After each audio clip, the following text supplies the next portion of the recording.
Hey everyone, welcome back to my channel. Today I'm continuing with the Hogwarts House Challenge, and today I am picking out 5 of what I think are the most Slytherin of books based on the following Slytherin traits. And those traits would be cunning, ambition, cleverness, resourcefulness, determination, and fraternity. Here are the 5 books that I think most fit these traits.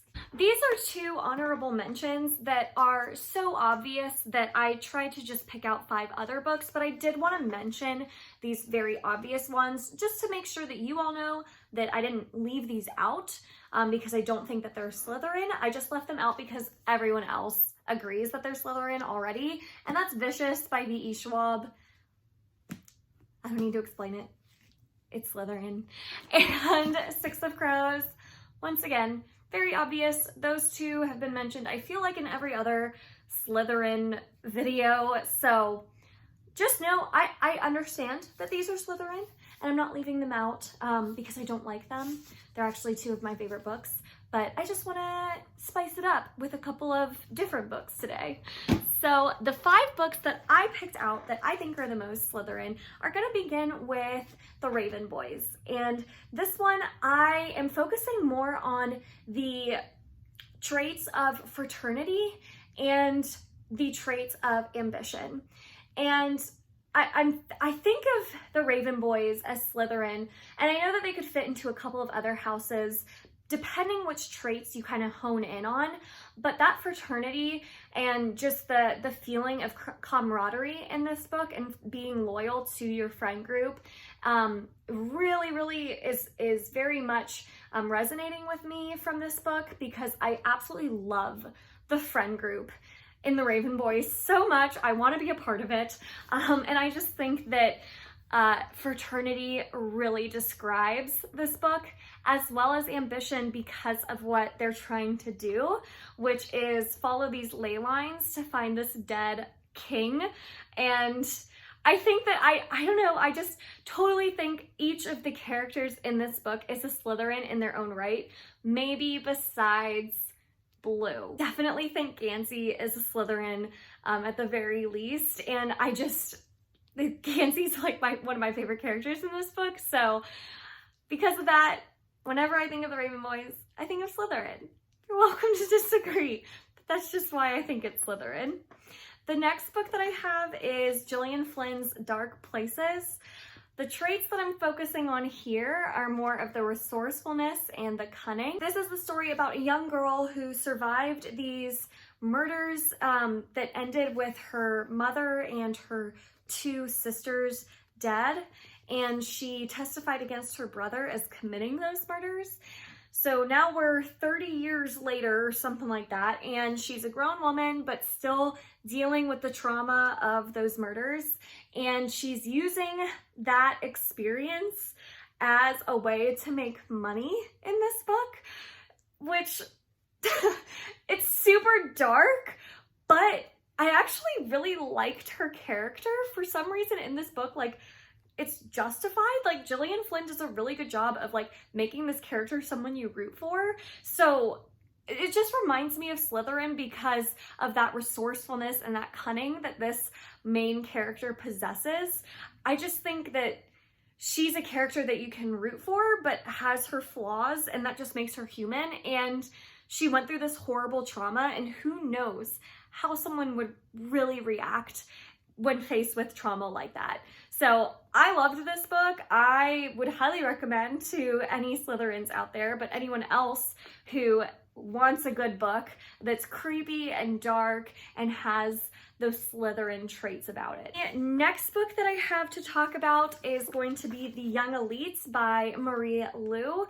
I actually think that The Rose Society is a little bit more Slytherin than this one, but I'm saying The Young Elites because it's the first in the series, and it's essentially an anti-hero that you're following, and I love this series. I think it's extremely underrated, and maybe it's just not talked about as much because it's older, but I love the main character in this book and how like you slowly see her transition from like the hero to the villain. And it's for a very justified reason, as if you read this book, you'll find out.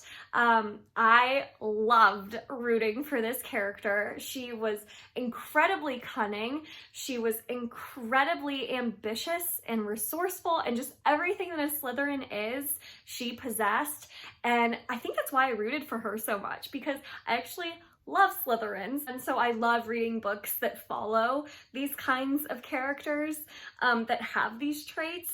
And I love the way that some stories take these traits and kind of put like this twist on them, where like you have characters like this who become like the anti-hero, but really they're just like totally misunderstood and they're actually badass and awesome.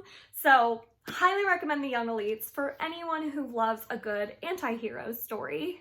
The next Slytherin book, as I'm sure a lot of you will agree out there, that is going to be The Seven Husbands of Evelyn Hugo by Taylor Jenkins Reid. Evelyn Hugo is 200% Slytherin. She is one of the most Slytherin characters I've read about. Her ambition, her cunning, her resourcefulness, her determination. She's got every trait that is a Slytherin. So I don't know of a book that better encapsulates that house than this one. This is actually kind of a story inspired by like this Marilyn Monroe kind of figure, not based on a real character at all, but it reads like a real character, and you just follow these different husbands that this starlet had in like the 1950s, 60s time frame. And it's just so juicy and good, and I loved it. And if Evelyn Hugo is not a Slytherin, then I don't know who would be, because she's Slytherin. The last book I have is probably the juiciest book on this list, and that is going to be The Last Mrs Parish by Liv Constantine. This book is so Slytherin, and I love it for it. I'm really honing in on the traits of ambition and cunning here, and that is totally what our main protagonist has. And essentially this story is about a woman who is trying to manipulate her way into a husband and wife's life so that she can get the husband to leave his current wife and marry her instead, so that she can reap the benefits of being his wife and be very rich and well loved. And it takes a pretty dark turn, and I loved it. I loved this book. I know a lot of people have issue with it, and I can totally understand why, but I just loved it when I first read it, and I'm not gonna be sorry about it. So I definitely think that this contains a lot of those Slytherin traits. It just reminds me a lot of the Slytherin house. So I highly recommend it, you guys. This is like one of my favorite thrillers. So good. So those are the 5 books I recommend that are kind of the most embodying of the Slytherin house. And these are some of my favorite books ever.